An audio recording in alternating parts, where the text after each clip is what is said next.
Dito yung ballroom nila. Kwarto, yan. Emilio Aguinaldo. Saan sila nagmi-meeting? Cabinet member ko. Yan. Ito na, nakalagay na lang ito. Ayan, no?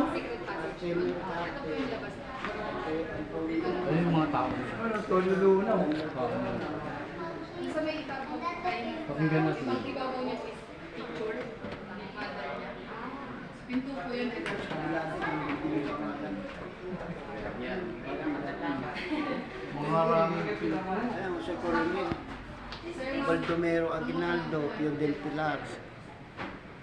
Jose Salamanca. Kaya yun po kasi niya before na parang. Diyan po nila. So, pati yun po yun. Tsaka yung mga box po na nasa babang bukas. Box para yan. Yes, po. Ano ba yun? Lagyan ng pala. Kaya ng baray at nila kapag nandito po sila. Yes. Ito yung pinakamalakad niya. Yes po, ito na po mismo bahay. Yes, ma'am. Anong wood ito? Hindi po kasi namin totally alam yung specific kung ano talaga yung mga ganito. Pero buong bahay po gawa.